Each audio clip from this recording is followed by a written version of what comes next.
We're starting from Daf Ben Beis Amud Sheni, about 7 lines from the bottom. V'hoitzi oisa.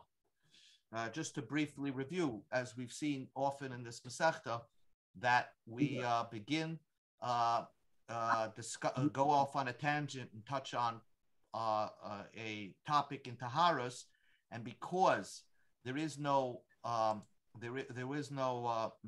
Bavli in Taharas, so the Gemara expands on a topic. So our topic today was Para Aduma, and the point of Para Aduma, since there's no Masechta, there's a Masechta in Shas Para, but it's no Gemara in Para Aduma, so we discussed it. So the Gemara is darshaning each part of that pasuk, each part of the pasuk that talks about Para Aduma. So we learned yesterday that if what the Gemara said in the name of Ula briefly, that if you learn the Parsha Para Aduma, which is in Parshas Chukas, one pasuk will now do the opposite of the previous pasuk, and then you will learn the Parsha Para Aduma, and one pasuk agrees with the previous pasuk.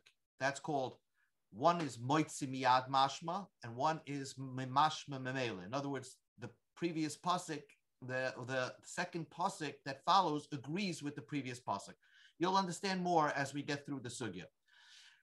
Basically, the pasuk begins, and we learned the first thing that Nusaten Oisa El Elazar HaKohen, that the Paraduma was given to Elazar HaKohen.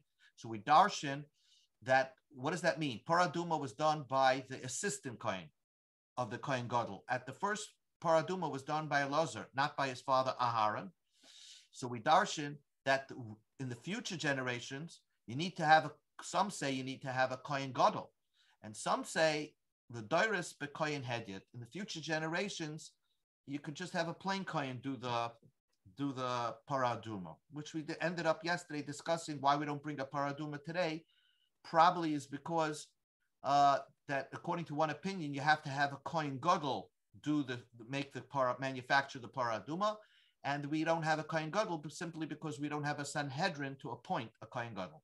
Next, here we are. V'hoitzi oisa. The Gemara says that the pasuk says V'hoitzi oisa. You should take the Paraduma out the door from the Beis Hamikdash up to Har HaZeisim. So the Gemara says, what are you darshan from that? Shlo yotzi acheres ima. You're not allowed to take another Paraduma out the Beis Hamikdash door. You can't take two at a time. Why would I want to take two at a time? You're just trying to do one Paraduma. Kidetran, because the Mishnah says, let's say you have the cow, the Paraduma got smart and is not budging. And it doesn't want to leave the Beis Hamikdash to walk the ramp to Har HaZeisim. So ein moitziin imo shchayra. You're not allowed to take a black one to like lead it out. You try to bait the red cow to follow the black cow. So you can't have the black cow and then go out the door and then the red cow following. Shelo yoimru, people should not say shchayra shachatu. They shechted for the Paraduma, a black cow, wasn't the red cow. I guess Gans Klal Yisrael wasn't there. They just saw the procession go up to Har HaZeisim, but they didn't actually see the shechting of it. Fine. Then we learned in the Mishnah, ve'ein moitziin ima aduma. You can't take two red cows, walk out the door of the Beis Hamikdash up to Har HaZeisim. Why? Because people in the crowd are going to say, Shlo yomer shtayim shachtu. They shechted two paradumas at the same time. Now, we know, according to the Gemara Darshans, and that we learned elsewhere, that you can only shecht one at a time. You first have to make the procession of one paraduma, and when you finish that one, then you can do the second one. So if you're going to take two at the same time, people are going to say, oh, we're doing two, we shechted two of them, one after another, and that's puzzle. That's the Tanakama. So the Tanakama seems to say that we have a reason why you don't bring one out the door. Rebbe says, Loimen Hashem, who's that? That's not the reason. Elam Mishum Shenema, because it says, Oisa. You take one cow out the door, Levada. One cow leaves the Beis Hamikdash Har HaZeisim, not two. So Rebbe seems to darshan it from a pasuk, the Tanakama. So the Gemara asks, the Tanakama Hoksiv Oisa. it really seems to be a doraisa thing. It seems to be not a drabanan that people shouldn't say. It seems that the Chumash says that you should only take one. So man Tanakama, the Gemara says the Tanakama, who's the Tanakama? Reb Shimon. It goes according to Reb Shimon. Reb Shimon would agree that it's a doraisa. It really is a doraisa. You're not allowed to take two out the door because the Torah says oisa. But the Dorish Tama Dekra, but Reb Shimon always tries to find what's the rationale of what the Torah is saying. So you could simply say, just listen to the Torah and that's it. But Reb Shimon has an opinion that if you could figure out the rationale of the Torah, then you can make an exception. So he says that the rationale that the Torah said not to take two cows out the Beis Hamikdash is because people should not say that they shechted two cows or they shechted the black cow. So the Gemara asks, by Benai, what would be a difference between the sheet of the Tanakama, which is Reb Shimon, or the sheet of Rebbe, who says, just look at the pasuk. Pasuk says, take one, and that's it. Would there be a nafkamina? So the Gemara says, Ika Benayu, there would be a nafkamina. We go to Mem Gimel Amar Aleph. Ta'apech chamor bahada. If they took a donkey out, right? If they took a donkey out the Beis Hamikdash door, nobody's going to, according to the Tanakama, which is Reb Shimon, that be permitted because nobody's going to say they shechted a donkey because they know that a donkey is not a cow. So according to Reb Shimon, that would be permitted. So if the paraduma was stubborn, you could bring a donkey to come out the Beis Hamikdash and the cow will follow it. But according to Rebbe, no. The pasuk says, "Oisa," only one is allowed to leave the Beis Hamikdash to Har Hazeisim, not two animals. So it can't be a donkey, a dog, or anything like that. That would be the difference between the Tanakama and Reb Shimon. Next, the pasuk says, "Shachat Oisa," you should slaughter the paraduma. What does that mean? Shaloi yisiach yishchat acheres imo. You're not allowed to shech two at a time. That we saw. You can't shech two at a time. Lefanov, in front of him. Now, what does it mean in front of him? Lirav, according to Rav, that means, according to Rav, the Kohen got the Elazar had to shecht the paraduma. It has to be done by a Kohen. So what does it mean? V'shachat oisay lefanov, that it was shechted in front of Elazar, the Kohen. That meant shelo yasiach daita mimena. He's not allowed to lose focus. He cannot probably interrupt or have his think about something else. He has to always remind himself that he's dealing with the paraduma. But nevertheless, it has to be shechted by a Kohen. That's the opinion of Rav. L'Shmuel, according to Shmuel, this is the pasuk that taught you that a paraduma could be shechted by anybody. It could be shechted by Yisrael. And v'shochat oisa lefonav. It should be shechted in the presence of Elazar, but not that he is doing the shechting. Shehezar shoiche, a Yisrael non-Kohen could shecht. The Elazar could view the carbon as it's being shechted. As we learned yesterday, that was the whole big machlekes between Rav and Shmuel, whether you need a kohen to shecht or whether anybody could shecht. Hi, Sheldon. We're up. We're 4 lines on. We just started. We're okay. 4 lines on Daf Mem Gimel Amud Aleph, and we're darshaning psukim dealing with the paraduma. Simple. Okay. The pasuk says, "V'lokach Elazar kohen." Now, what's the next step after you shech the paraduma? You have to take the blood in your finger and spray it towards the Beis Hamikdash. The kohen is on Har Hazeisim, and he sprays it towards the opening of the Beis Hamikdash. So v'lokach Elazar kohen midama be'etzba'ai. He takes the blood with his finger and sprays it. So Lishmuel, according to Shmuel, this pasuk is telling you a new chiddush that was not in the previous pasuk, and that's the point. It's like reverses in the previous pasuk. The previous pasuk, according to Shmuel, the shechita of the paraduma could be done by a Yisrael, right? But the sprinkling of the blood, spraying the blood towards the Beis Hamikdash, that had to be done lahadurei la'elazar. That was returned back to the kohen. From that point on, the service, the manufacturing of this paraduma was done by Elazar, the kohen. The Rav, according to Rav, why do you have to repeat Elazar HaKohen? It's simple that the whole previous pasuk was talking about Elazar HaKohen. So it repeats Elazar HaKohen doing the shechita, and it says Elazar HaKohen does the spraying. have a miyat acha miyat. It's two miyats, two specific things that exclude one after another, two negatives. The ein miyat acha miyat elarabas. So when you have two negatives, it must include something. That means the afilu koyin hedyet. That means that if Elazar for some reason couldn't do it, that means the Torah wasn't makbid that Elazar should be the one doing it. You could take a koyin hedyet and he could have taken the place of Elazar at that time.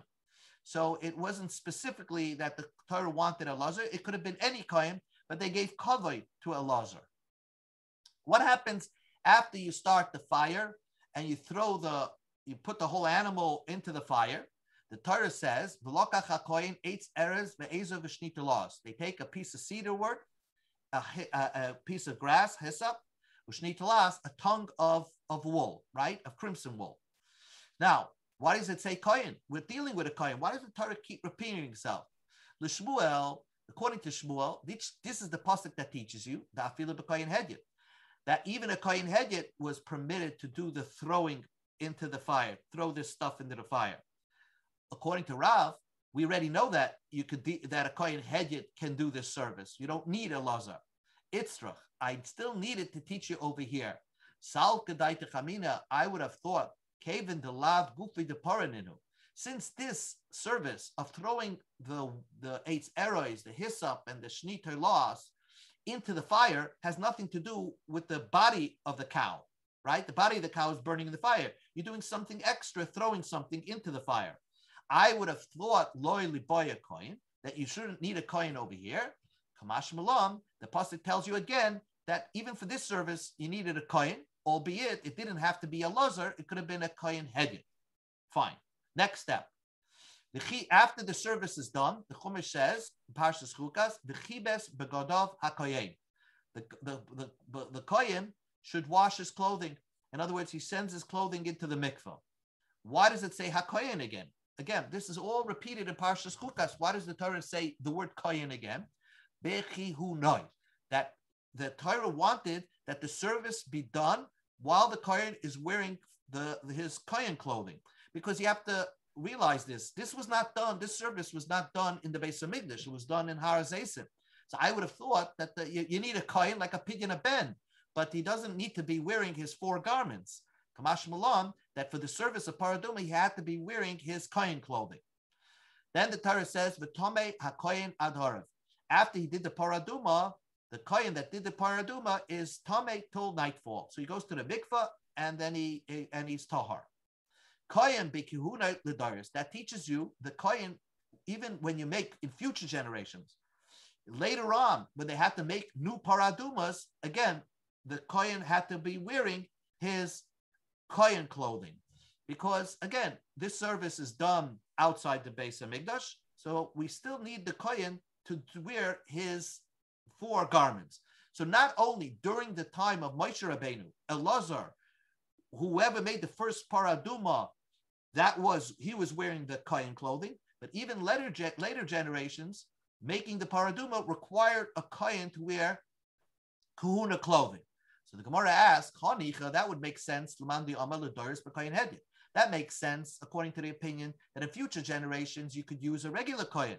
Shapir. That's why I need that to teach me that if you're using a regular kohen, make sure that he's wearing the kohen clothing. But we mentioned that there's an opinion that holds that in future generations, today, if we wanted to make a paraduma, we would need a kohen gadol. So a kohen gadol is only a kohen gadol because he's wearing the clothing. It's not. Nothing is a kohen gadol is not a kohen gadol without clothing. He's a kohen gadol because he's wearing a clothing and he's always wearing a clothing. Hashta kohen gadol be'idin. Now that you tell me that you need a kohen gadol, b'kihune b'moya, do I need to tell me that he's wearing the clothing? It would be simple. That once you're telling me that it has to be a kohen gadol, certainly he would be wearing the clothing. So why do I need this extra pasuk? So the Gemara says, yes, sometimes the pasuk writes things extra, even though you could logically deduce that from yourself. Milsil the alsia bakal v'choima, things that you could figure out by yourself. Tarach because of lo kra. Sometimes the Torah will tell you, even though it's not necessary, but sometimes the Torah is more very explanatory, even though it's something that you can get it by yourself. Next step. What comes after you burn the paraduma? The pasuk says, "V'osaf ishtar." It doesn't have to be a kohen. Here, the Chumash says that it could be any pure guy could come sweep and gather up all the ashes. So he goes to the fire and then shovels out all the ashes of this red cow as a for a para, and then v'hiniach he puts it away. He gathers up the ashes. Now, who gets that job? Ish. Only a man can get that job of shoveling out the ashes after it's done. Lahachshir es a jar. That means we allow a non-kohen to do it. Tahar, he has to be pure. It could be any born. Lahachshir is isha. You can even make a woman do that job of gathering up the ashes. It didn't have to be a man. V'hiniach, he has to place it in a safe place. The ashes, he puts it in a safe place. What do you learn from that? We need somebody who has the intelligence to be able to place it in a safe place. Yatsu, this would exclude somebody who is a mute, which was considered someone who did not hear or speak his entire life. Shaita is an imbecile. The katan and somebody who's below bar mitzvah. They have no intelligence to place the Efer Paradum in a safe place, so they're not allowed to do that. So you can't give the job to a Cheresh Shaita V'Katan. Fine. What's the next step after you have ashes? The next step is what? You mix it with water, right? That's called Kiddush. Kiddush is mixing ashes with the water, with spring water.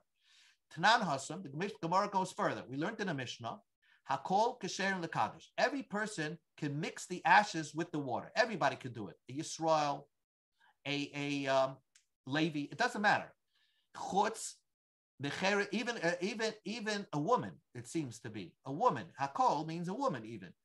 Chutz Mecheres Shaita V'Katam. Except Cheresh Shaita V'Katam, they're not allowed to mix the water with the ashes.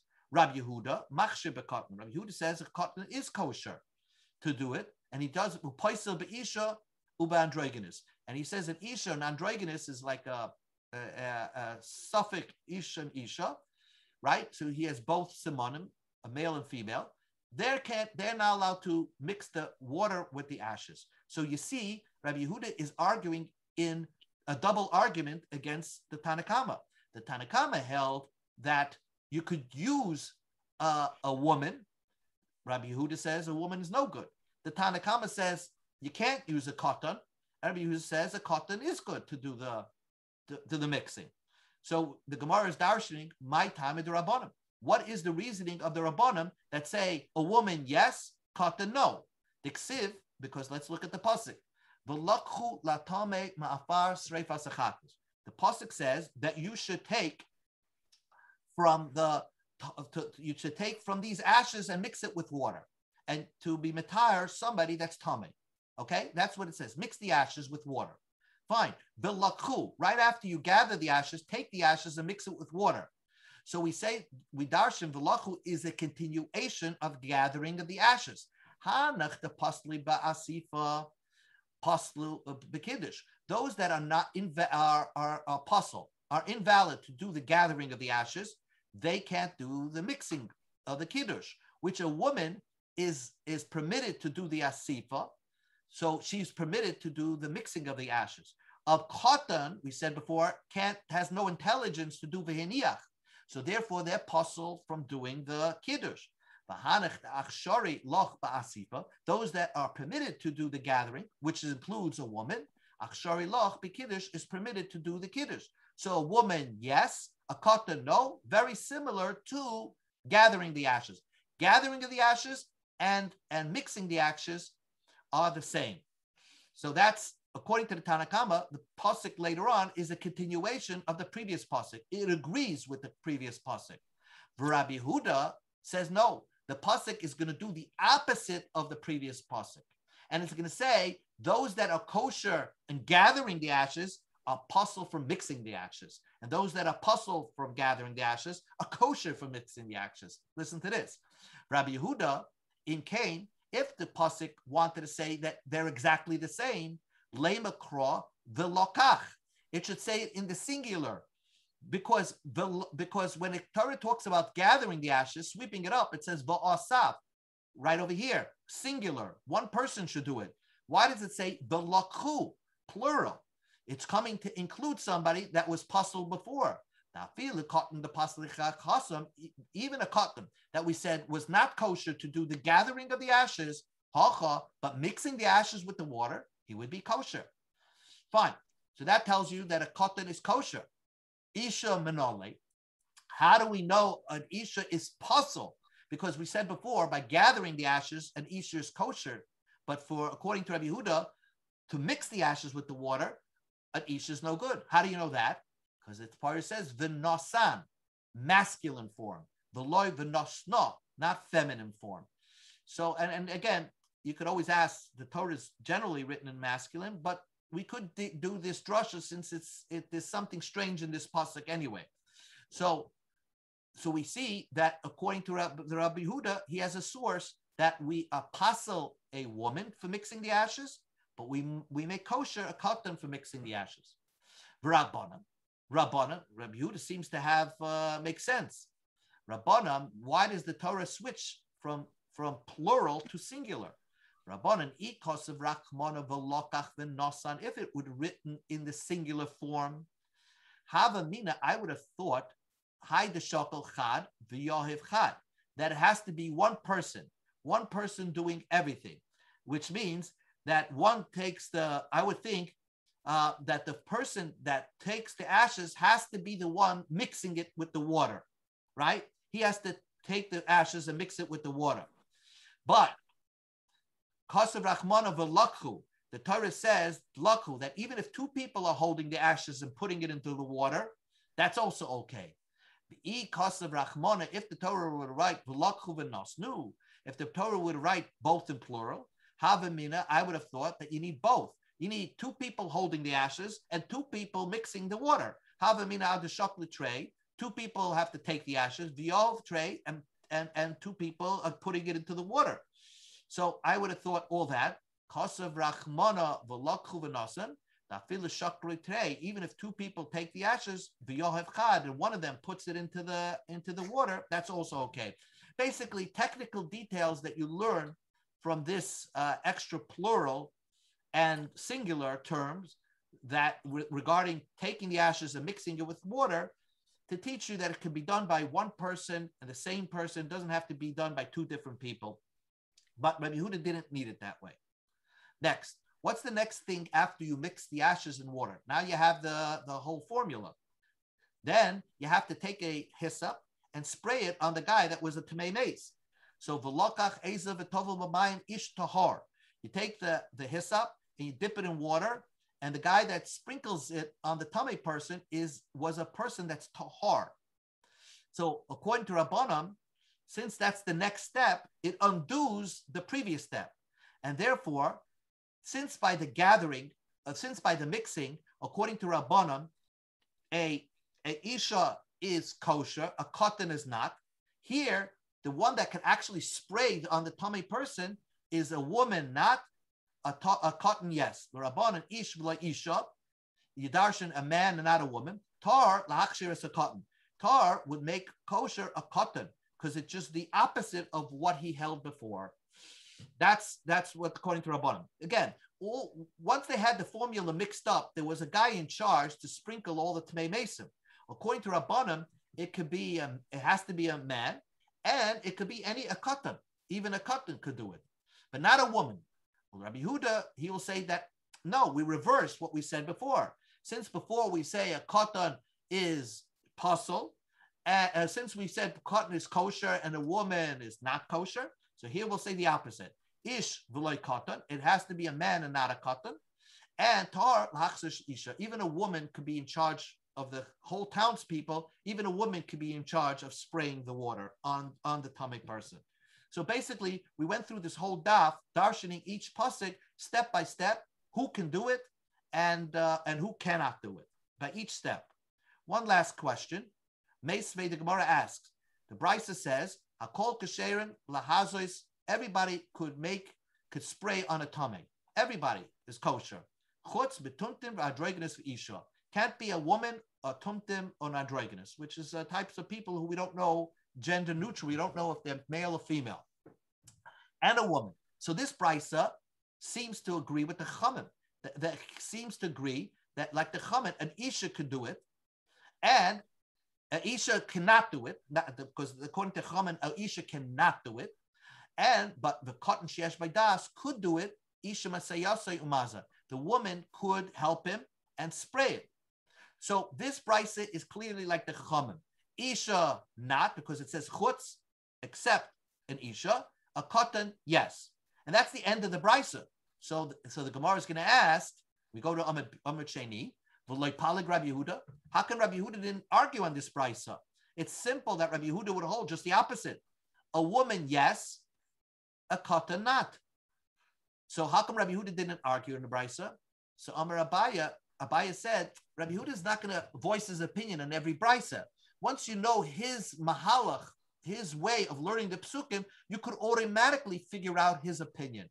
Even the Omar Mar Mashma Moitz Miyad Mashma Mela, that one pasuk undoes the previous pasuk, and one pasuk continues the same theme of the next pasuk.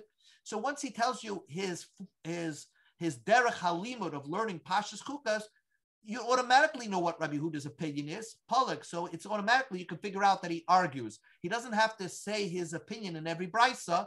The fact that the brisa says the Shitas Chachamim, that doesn't mean Rabbi Yehuda agrees. Obviously, he would argue. Two more points. He's a Torah ala Tome. What the pasuk repeats and says that the Torah, and this is the most fundamental pasuk in all of Paraduma. The Torah says that the guy that sprays on the Tome person, right? This is the final step where a guy sticks a hyssop into this mixture and just gives a splash onto the Tome. Why does it say he's Tahar? So we darshan Tahar Mechlal Shu Tome, that he's Tahar. It comes to imply that he was Tome and he's not yet Tahar. Lime, this teaches you al Tful Yoim, on a Tful Yoim, Shekosha Bepara, that he is kosher Bepara. In other words, a guy who was Tame went to the mikvah but did not have sunset, so he's like Tahar, but not completely Tahar. He himself is kosher to do the paraduma and spray it on somebody else. Now, the Tzedukim did not have this drasha because they didn't learn Chumash well, and they said that no, the guy has to be totally pure, 100%. But we, Chachamim, say, no, it could be even a Tful Yom, a guy that just went to the mikvah and did not have sunset pass on him. He's also kosher for the paraduma. So therefore, we would betama the kohen and make him a Tful Yom when he did the paraduma. That's the whole Masechta Para, to undo the viewpoint of the Tzedukim. But here's the source that a Tful Yom is kosher to do the para. Amar Rabasi said, Ki havi be Rabbi Yochanan Rish Lakish b'para. Rabasi said Rabbi Yochanan Rish Lakish was learning Masechta Para, and they're learning Parshas Chukas. They were trying to make the whole psukim fit in one mahalach. That all the psukim are either agreeing with each other, or all the psukim are, pasuk B is undoing what it says in the previous pasuk. But it didn't work. It was like you send a fox in a plowed up field where there's no food there, and all it gets is dirt. They couldn't figure out how to learn Parshas Chukas. Ela Amri, they came up with the conclusion, Mashma Moitzimiyad Mashma, one pasuk undoes what it says in the previous pasuk, and one pasuk, and sometimes in Parshas Chukas you have Umashma Memela. It agrees what it says in the previous pasuk. So really, to learn Parshas Chukas, you really have to go through this Gemara to understand who the subject is and who's kosher and who's not kosher. That's what this topic was. Tanu Kamed Rabbi Yochanan, an interesting story. A Tana learned in front of Rabbi Yochanan. Rabbi Yochanan didn't know all the brises. There was like a memory expert that memorized all the brises, and he started mentioning the brise in front of Rabbi Yochanan. He said, "Kol hashchitas k'seres b'zar." Every shchita is kosher. Even non-Kohen can do the shchita in the Beis Hamikdash. Chutz mishel para, except from para aduma. It had to be a kohen gadol. It had to be a kohen. This was in agreement with Rav. Amalei Rabbi Yochanan said, "Puk, get out, Tani lebra." Learn your brisa outside my base medrash. I don't agree with that. We never find slaughtering with a non-kohen would be possible. It could be a non-kohen. Even paraduma could be a non-kohen shechting. You didn't have to have the kohen shechted. And the Gemara comments, Rabbi Yochanan, Rabbi Yochanan not only didn't agree with this brisa, he maybe even didn't agree with his own Rebbe, because his own rabbi, his own teacher, had the same opinion, and you see Rabbi Yochanan argue. Rabbi Yochanan said in the name of Rabbi Shimon ben Tzadok, Shimon shchitas par bezala psula. If you shech the par aduma with a non-kohen, it's possible. And I disagree with my teacher. Kisheira, it is kosher. Shlomitzinu shchita psula zar. We never find shchita that was possible with a zar. Next, ba'alai eitza parei shniya. Back into the Mishnah said that you did another vidui on the par. The Kohen had a par, a cow that he was bringing for the chatas, and he had to do a vidui on it. Par oila, I'm sorry, and he had to do a chatas pnim. I'm sorry, and he had to do a vidui. One first vidui, he said a vidui, a confession for himself, and the next vidui, he did a confession on behalf of all the kohanim. That was it. So the Gemara asks, why by the first confession, he did not mention all the kahanim. He just mentioned his family. Why is it by the vidu sheni the omo b'nei kahanim am kedeshecha? Why did he come back and do a second confession on behalf of all his brothers, on the family of the kohen? Shmuel taught us, that is the right way to do it. Somebody who's clean and non-guilty, he should bring about atonement to somebody who is guilty. So therefore, the Kohen Gadol himself had to do a confession first, so that he becomes non-guilty. And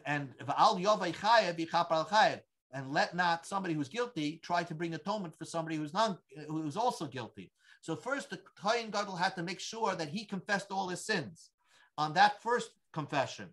Then he did about his business, and then once he got his kapara, he was able to come back to do a confession on behalf of the brothers of Kahana, of his brothers of Kahanim, to bring an atonement to them. Next Mishnah. Shechatoi, he shechted the carbon tamid, the par, right? He shechted it, and we learned before, you shech the par, you only shechted part of the way, not the whole way, somebody else finished off the shechita, because the kibel b'mizrakas damai, he collected the blood with the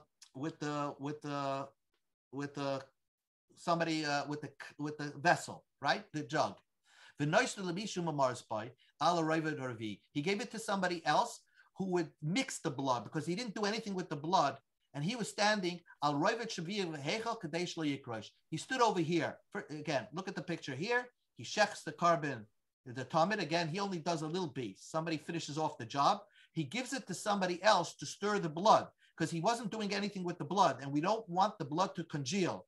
And here's the fourth row from the building, the sanctuary, the main sanctuary. You count the Ravid Ravi, the fourth row. Okay, and I'm just going to show you the picture so we don't have to go back. Then he's going to have to take with a gold shovel fire embers, right? This coals to prepare himself. Okay, that's taking the coals, and then he's going to put it down. He's going to also put it down somewhere. And let's go back into the Mishnah. Fine. So far, there's another kohen just sitting there, and his job is just to stir the blood so that it doesn't congeal. Then the Kohen Gadol went, he took a shovel and went to the top of the Mizbeach, and he moved the coals aside, and he got from the real burnt coals that are inside the pyre.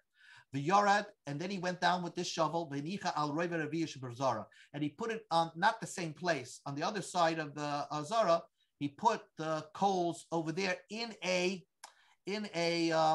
shovel. He left the coals in the shovel on the floor. Okay, imagine coals in a shovel on the floor. Now you have to get the